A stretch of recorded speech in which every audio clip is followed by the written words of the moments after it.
Hey everyone, welcome back to the channel. In this video I want to break down Eren's character before and after 139 and basically give my explanation as to how Eren went from one of the greatest characters ever to being totally ruined in chapter 139. So this video is going to be broken up in two parts, or rather two acts.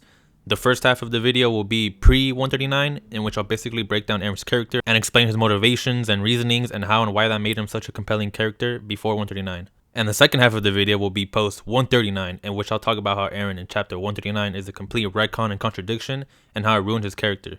So, let's get started. When it comes to character writing in fiction, there's two types of character progression. There's character progression A, in which a character's motivation, personality, and or philosophy changes and evolves throughout the story. Characters that fall into this category would be characters such as Walter White from Breaking Bad, Tony Stark, Iron Man from the MCU, and Zuko from Avatar The Last Airbender. And then there's character progression B, in which a character's motivation, personality, and or philosophy stay relatively the same throughout the changing story and various circumstances that the character is put through. Characters that fall into this category would be characters such as Lelouch V. Britannia from Code Geass, Steve Rogers Captain America from the MCU, and of course, Eren Yeager, who is the topic of this video. So when it comes to Eren, he really has two main motivations, them being gaining freedom by venturing to the outside world, but more deeper than that, it's having the ability to live freely, and also having the desire to destroy his enemies. At first he thinks the Titans are his enemies, and then it's revealed that it's the Marlians, or the outside world to be exact, that are his enemies. Now we'll get into that later, the whole shift in enemies, but what makes these two central motivations, gaining freedom and destroying his enemies, work so well, is that they go hand in hand with each other. Eren sees his enemies as a roadblock to him gaining freedom, and so in order to gain his freedom, he has to destroy his enemies. We're introduced to these two motivations in the first two chapters. In chapter 1, we see Eren's desire to gain freedom, and that he hates living within the walls, and that he wishes to explore the outside world. We see in his interaction with Hannes that he equates living within the walls the same as being caged animals. Later on in the chapter, when Eren is arguing with his mom, Grisha asks him why he wants to go outside, and Eren responds by saying that he hates the idea of spending his whole life within the walls, ignorant of the outside world. This is right after Eren admits that joining the Scouts is basically a death sentence. We see that Eren again equates living within the walls the same as being a caged animal when his mom calls him a fool for wanting to join the Scouts. In chapter 2, we the reader along with Eren experience the horror of the Titans, and we see Eren witness the most traumatic moment of his life as he sees his mom get eaten by a Titan right in front of him. This becomes the catalyst for his second motivation, killing all Titans, or more specifically, his enemies. In the immediate aftermath of his mom's death, Eren is filled with regret as he realizes that he won't be able to see her again. And in his grief, he proclaims that he will destroy all his enemies. In this moment, we the reader are immediately compelled and engaged by Eren's character and his eventual journey, because Eren realizes that he will never be truly free, or again to be exact, he realizes that he will never be able to live freely unless he destroys his enemies, because they will always be a danger to him and the people he cares about. Funny enough, that exact same dialogue, "I'm gonna destroy them, every last one of those animals on this earth," is used twice in chapter 130. The first being when Eren reveals to Floch his true plan, and then at the end of the chapter, during the rumbling, he says it again. The only difference between when he says it in chapter 2 and 130 is that in chapter 2, he's talking about destroying the Titans, and 130 he's talking about the humans from the outside world. This is what made Eren such an amazing character, because we see that even though both of those chapters are far away apart from each other, Eren's motivation has remained logically consistent, and the only thing that changed is his enemies are now humans instead of Titans, but the humans still pose the same threat that the Titans did all the way back in chapter 2. Even before all of this, in chapter 6, we see the flashback in which Eren brutally murders 3 people because of what they did to Mikasa and for what they're about to do to Mikasa. We see in this moment that Eren will do anything, even commit murder, to preserve the freedom of others and his own, as he convinces Mikasa to kill the last one. Eren literally repeats this exact sentiment to Zeke in chapter 121 when they are in paths and reliving the moment when Eren kills all of them, and he tells Zeke that anyone who tries to take his freedom, he won't hesitate to take theirs. And that he's been like this since birth, meaning he's always had this ingrained belief within him that freedom is essential to him. Back to chapter 6, after the whole murder ordeal, Eren describes the robbers as dangerous beasts, and that they only happen to resemble humans. This is consistent with Eren's continued characterization of calling his enemies animals. After the whole Marley and outside world reveal in chapter 90 during the medal ceremony, when Eren is recounting his and Armin's dreams of the outside world, Eren proclaims that on the other side of the walls, there's freedom, and in this moment, Eren recounts the brutal death of his young aunt. This immediately puts the seeds in his head that the outside world isn't what he thought it was, as when he receives the medal, he asks himself if what he found in his dad's notes was either hope or despair. And of course, Eren gets the answer when he touches Historia's hands and gets memories from the past and future of the dangers of the outside world and what's to come. And that's what makes the whole reaching the ocean scene one of the best moments in all of Attack on Titan. For this one specific moment, we've been waiting for a very long time, as throughout the story, Eren has expressed that reaching the outside world, specifically the sea, would be the moment he has gained his freedom. But this beautiful moment is quickly turned into bittersweet, as Eren realizes that he was wrong to think that the outside world would give him freedom. And in that moment and onwards, Eren's incredible resolve to protect his freedom and his friends is what drives him throughout the story.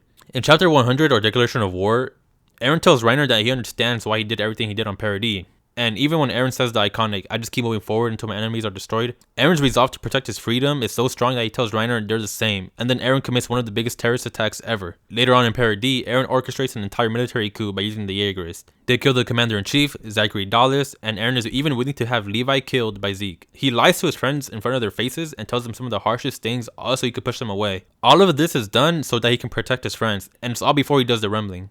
Again, I'm gonna keep saying it, that's how strong his resolve is. He does whatever it takes, even sacrificing his friendships, all to protect them. In the fight versus Reiner and Galliard, Eren literally gets sniped in the head twice, and Reiner tells him to give up, but Eren instead feels more emboldened and keeps moving. In chapter 121, probably the best chapter in Attack on Titan, Eren forces his dad to kill the entire Reese family, so that he can give Eren the founding Titan, putting Eren on this entire path. Eren then, through sheer will and resolve, proceeds to break the chains bound by the renouncement of war.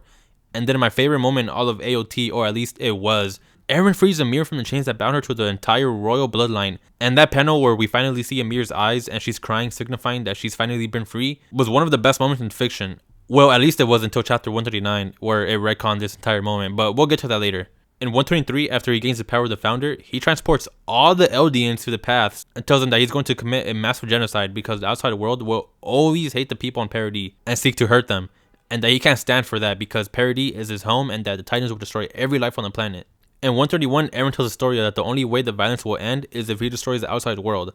In 133, Eren tells the Alliance that he won't stop the rumbling and that he won't leave Para D's future to fate alone, and says that he'll keep moving forward. This is after Armin tells him to stop and that he's killed enough people as it is. Furthermore, in the chapter, Eren repeats the same sentiment that he said in 121, where he'll take someone's freedom to gain his own freedom. Like that whole freedom panel represents Eren gaining his freedom because he's killing the people that were in the way of that freedom. But even after all of this destruction that Eren is doing for his friends and Para D, chapter 131 gives us insight into Eren's thoughts and how he really feels. We see him walking down the streets of Marley as he comes to terms with the fact that he realizes he's going to kill everyone. He even acknowledges the fact that all the world's problems will go away if all the Eldians are eliminated. But of course, he can't accept that. We see him save Ramsey, even though he knows he will brutally kill him in the future, and Eren compares himself to Reiner, in the sense that Reiner was walking among the people whose lives he destroyed, just like Eren is doing now. But Eren says that he's even worse than Reiner, and acknowledges that he's a horrible person for what he's about to do. He even breaks down crying in front of Ramsey, a complete stranger, because he knows he's going to kill him. All of this shows us how great a complex character Eren was, and how he knew that what he was about to do was horrible, but that it was necessary. But like I said, even though all of this, and yes, I know I missed some things on what else made Eren a great character, but I didn't include those because I didn't feel they were relevant to the topic of the video. But like I said, even though all of this character writing from chapters 1 to 138 made Eren one of the greatest characters ever in fiction, all of that is thrown down the drain with chapter 139, which we will now finally start talking about. So chapter 139 begins with Eren Yeager telling Armin alarmed that he will become a martyr for the Eldians so that they can kill him and Eldia will be safe as the whole world will look at them as heroes. Eren also says that he killed 80% of humanity and because of this, the outside world won't be able to retaliate immediately. Keyword, immediately. Now, as everyone knows, this is the Lelouch ending, or at least the Walmart version of it, because, well, it doesn't even work. Eren completely failed in keeping his friends safe. Throughout the manga, it's repeated that Eren wishes to keep his friends safe. I mean, everything from Declaration of War, chapter 90, is all for that reason. But this chapter itself literally tells us that his friends aren't safe at all. First off, they gotta deal with the Jaegers and Para D. The Jaegers have all the reason in the world to kill all of the members of the Alliance. The Jaegers were for the rumbling, but now that the Alliance stopped the rumbling, the Jaegers and the island as a whole are forced to get ready for war. I mean, all of this is clearly shown in Historia's letter. The Jaegers have every reason to kill Reiner, Annie, and Pieck for obvious reasons, and now Armin too. Armin literally proclaimed himself the one that killed Eren, and for some reason we're to believe the Jaegers won't hurt him? Annie literally asks if this whole peace talk thing will even work as she recognizes that they betrayed the whole island and killed Eren, but suddenly after all of this, the peace talks are supposed to work? Pieck says it herself that she wouldn't be surprised if the Jaegers just killed all of them right now.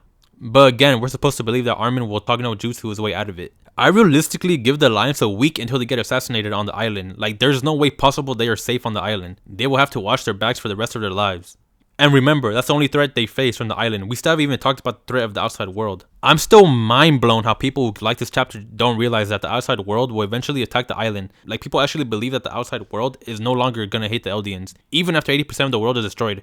I mean, come on, why do you think the Jaegers are building an army? Eren himself in the beginning of the chapter says that the outside world won't retaliate immediately. Remember, this time skip is 3 years later, and the story herself in the letter says that the outside world is tormented by their unhealing scars, which makes sense, 80% of them got massacred. And at the end of her letter, she says that this entire conflict will never end, unless one of them destroys the other. She even says that Eren said this too. In chapter 131, Eren says the exact same thing to Historia, that this violence will never end unless he destroys the outside world. But as I just showed, he obviously failed at that.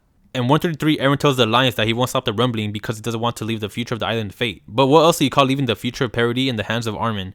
Is that not leaving their fate up to chance on the whim that Armin is going to talk his way out of it? As I explained already, none of this will work. Eren again himself says in 123 that the outside world is always going to hate the Eldians, which is why he's going to kill them all. Like, do you guys see the contradiction here? Eren is saying one thing, and then so all of a sudden in 139, he does the exact opposite and leaves Parodies in a worse spot. Eren also ends all the Titans, but really it's Amir that does it. But we'll get to that later.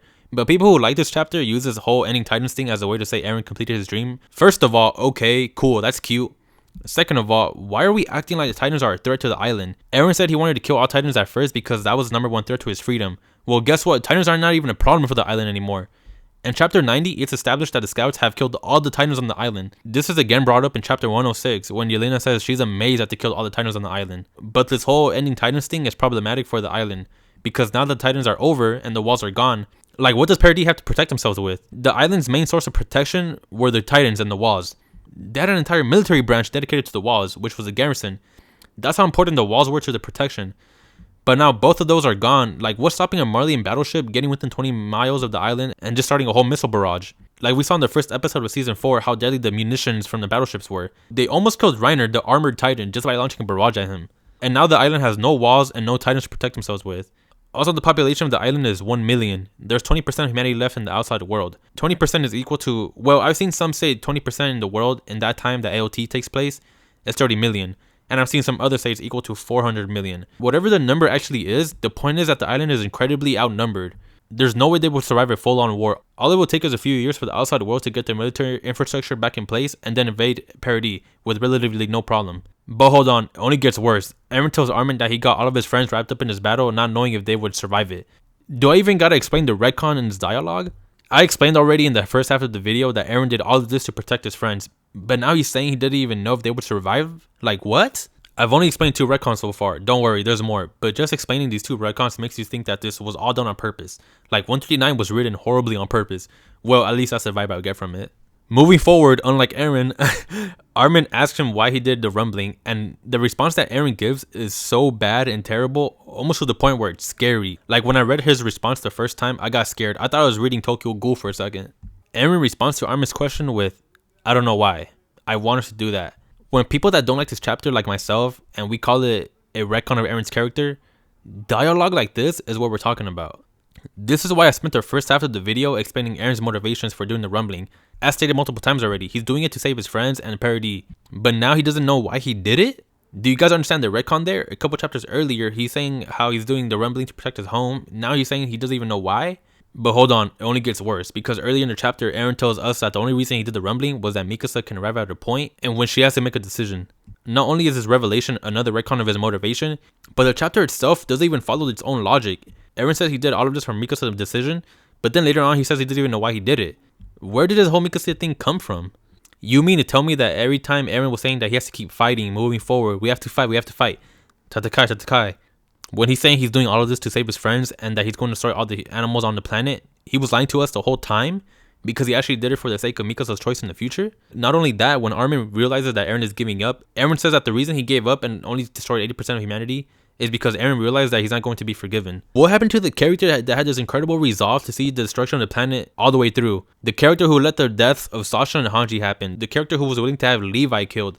The character who pushed all of his friends away for the sake of the island, not for himself, but for the sake of the island.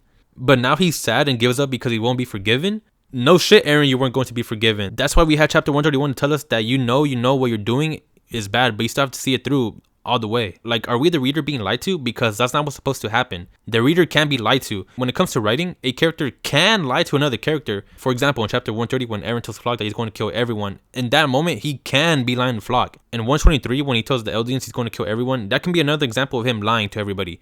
But guess what? We know he isn't lying to them. You know why? Because we also get a look into Eren's thoughts in chapters 130 and 131. Eren in his inner thoughts is saying that he will go through with the rumbling and kill everyone so that the island will be safe. This is why 139 is a big retcon, because we see in previous chapters that in Eren's inner monologue that he himself is saying he's going to go through with the rumbling. Eren isn't lying to the reader, because that isn't the case. The reader can be lied to. In fact, you have to establish that the reader can be lied to in the first place. But Attack on Titan doesn't do that. The only example I could think of in which a character is straight up lying to the reader is Deadpool 2. In the beginning of Deadpool 2, Deadpool tells the audience that by the end of the movie he will die. Obviously this is a lie because he doesn't die. The reason why this works is because it's established that Deadpool always breaks the fourth wall and talks to the audience, which means he can lie to the audience. This is not the case with Eren. Eren can't lie to us through his inner thoughts. Now, I've seen several people try to say that Eren is in fact lying to us because Eren in this chapter says that his mind is messed up. A, that doesn't make sense because Eren's talking about his mind being messed up in the context of having the ability to see time all at once. And B, okay, let's just say he was crazy and that he was losing his mind. And every time we see Eren's inner thoughts, Eren is actually lying to himself. This wouldn't work because Isayama would have to establish beforehand that Eren is losing his mind to some degree. But we never get evidence of that. In fact, we get the exact opposite. And it seems to us, the reader, that Eren is very well aware of what he's doing and saying. And he has a very solid idea of what he's doing, like he has it all planned out. Or at least that's what we're supposed to believe, because the chapter also tells us that Eren was never actually in control. And he was actually being manipulated by Ymir this whole time. So before we get into the Ymir manipulation, we have to talk about the retcon that I actually hate the most. And that's the reveal that Ymir isn't actually free. Eren tells us that Ymir is in love with King Fritz, and that she is still bound to him by her love. The reason why I hate this retcon the most is because, like I said earlier, Eren literally frees Ymir from the chains that bound her to King Fritz in chapter 122. And this moment is supposed to represent one of the biggest moments in all of Attack on Titan. We see Ymir's eyes for the first time and she's crying, signaling that she let go of her bond with King Fritz. And what turned out to be one of the best moments in the whole story never actually happened, because in 139, Eren tells us that Ymir is still bound to her chains and that he actually never freed her.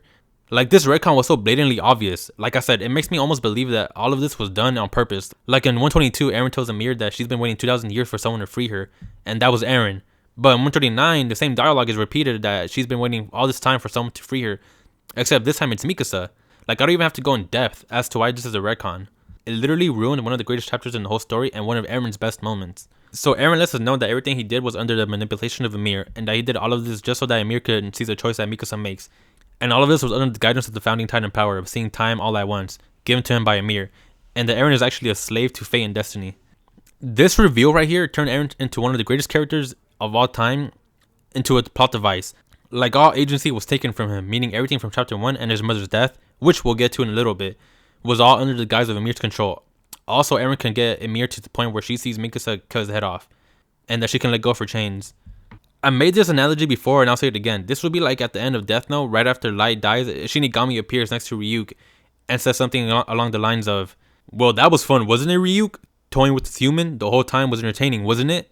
Basically implying that Light was being controlled this whole time. This would ruin the entire journey and would take away everything that made him so compelling. But that's what happens to Eren. We learn everything he's ever said or done was all under the manipulation, and this takes away everything that made Eren a compelling character. So now onto the death of Eren's mother. So Eren tells us that he was the one that killed his mom. Why was this included in this chapter? I have no idea, but to think that it was included in there just for shock value. Like, Eren killing his mom is a complete character contradiction, and it doesn't even make sense narratively. As I said in the beginning of the video, Eren gains his hatred for Titans and his desire to kill all Titans when he sees his mom get eaten by one. Why on earth would it then make sense for Eren to be the reason his mom got eaten by a Titan? Do you guys see the character contradiction here? There's been many analogies as to why this idea of being the one to set yourself on this path makes no sense. Because imagine if it's revealed that Batman is the one who killed his parents, which put him on the path to become Batman. Imagine if it turns out that Spider-Man is the one who killed Ben Parker. Imagine if in the next Flash comic storyline, it's revealed that Flash is the one who killed his mom. There are many examples of analogies to make from this, and the point is that the reason something like this hasn't happened before is because this is bad writing 101. Having the main character, in this case Eren, be the reason for his mom's death is just bad writing. And I know the theme is supposed to be, oh, everything comes full circle, but we have to stop using themes and symbolism as a deflection for horrible writing. Take Interstellar, for example. At the end of the movie, we see Matthew McConaughey's character in the Tesseract. It's revealed that his character is the reason for why humans in the future put that wormhole in space, which is used by Matthew McConaughey to save the planet, and directly lead him to be the reason why humans have that type of wormhole technology in the first place. It all comes full circle. But notice how his motivation for venturing into that wormhole to save the planet is entirely his own, and isn't due to some manipulation done by himself in the future. Like, his motivation and the way he got to where he is now are two completely separate things. But in chapter 139, they tried doing both at the same time. They tried making Eren the reason for his own motivation to kill the Titans, and the reason for where he is now. It just doesn't work, and again, it takes away agency of his character. When right after he says he wants to kill them all, it just doesn't make it compelling anymore. And why would Eren kill his mom in the first place when she's the most precious person in the world to him? We see how the words of Eren's mom are a large part of what drives him. The whole Eren is special because he was born into this world. This line affected Eren so much, and there's another reason for what led him to his resolving and completing the rumbling, because in the Uprising arc, we see Eren become nihilistic and he wants to die because he realizes that he hasn't actually completed anything or hasn't gotten any closer to his dreams. And this affects him because Eren himself thought that he was special, and he thought that with this incredible Titan ability that he would be able to achieve his dream, only to realize he's failed. It isn't until chapter 71, the chapter named Bystander, when Instructor Shadis tells Eren that Eren's mom saw him as special, not for doing anything noteworthy or anything that got him recognition, but that he's special for simply being born into this world. We see from then on Eren repeat this sentiment various times, most notably in chapter 120, when he betrays Zeke and says he won't go through with his euthanasia plan, simply because he was born into this world. We also see in 131 when Eren is walking around Marley, he asks himself what his mom would think of him doing all of this. This shows that whatever Eren's mom thinks of him is deeply important to Eren, which is why when it's revealed that Eren is the reason for his mom's death, it leaves a bad taste in your mouth. Now finally, onto my last point of the video, I want to talk about Eren going full incel.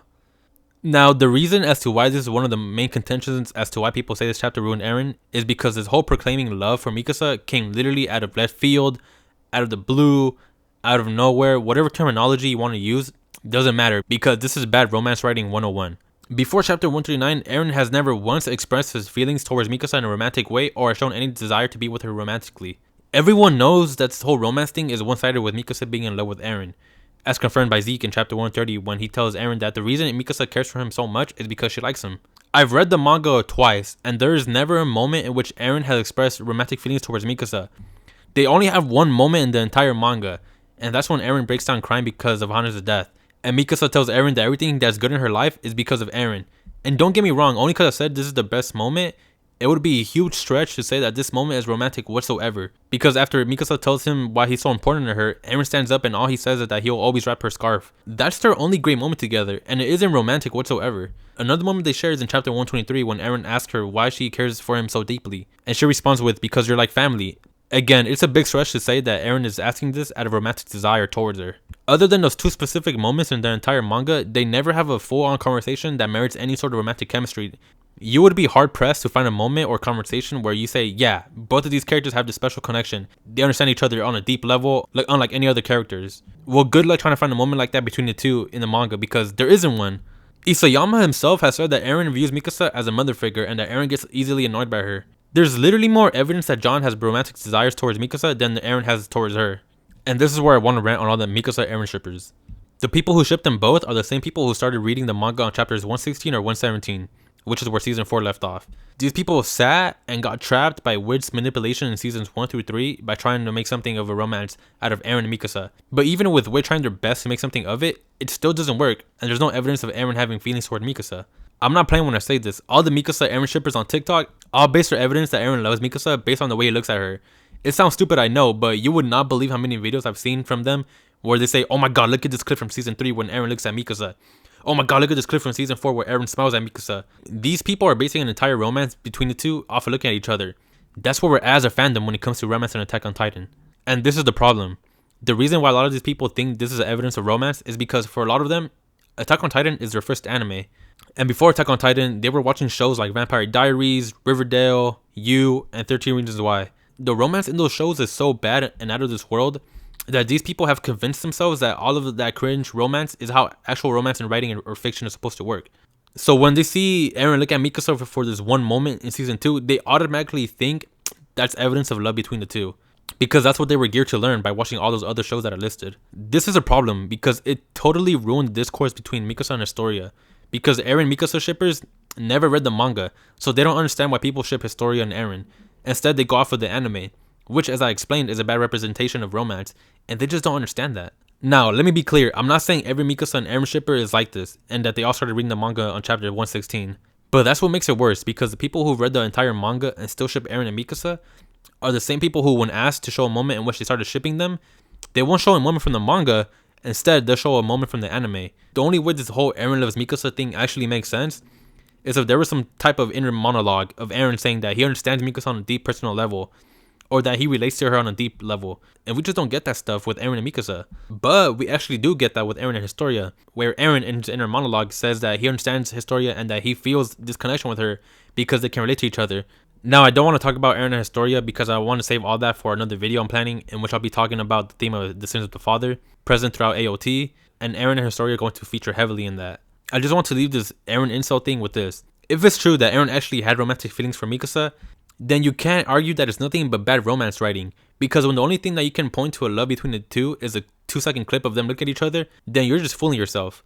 I mean, why didn't Eren just confess to Mikasa? Like, at least Falco confessed his love for Gabby. Why can't Eren do the same? It's even worse when Eren tells Armor not to tell Mikasa how he truly feels. I don't understand that. Just tell her, because instead Mikasa lives her whole life miserable and depressed that Eren is gone. As we see at the end of the chapter, and she's still wearing that scarf even after 138, when Eren tells her to move on and throw it away after he dies. But it's all good because at the end, a bird that's supposed to represent Eren's freedom swoops down and wraps her scarf. I mean, it's so dumb, this whole bird thing. Again, we have to stop using symbolism as a deflection for bad writing. And well, everyone, that's all I have to say on how chapter 139 ruined Eren's character. Once again, as I said in my video discussing 139, the reason I made this video is because I'm very passionate about Attack on Titan, as it has a very special place in my heart. So this video comes from a place of love. Don't get that twisted. But once again, thank you guys as always for watching the video. It means a lot. And please, if there's anyone who thinks I made a mistake in my interpretation of Eren's character and his representation in chapter 139, let me know. And if you think this chapter made him a better character, let me know why, and we can discuss it in the comments. Respectfully, of course. But yeah, everyone, that's it for the video. Thank you so much for watching, and don't forget to like and subscribe. It really helps my young channel grow, and I really appreciate it. Okay guys, that's it. See you on the next video. Peace.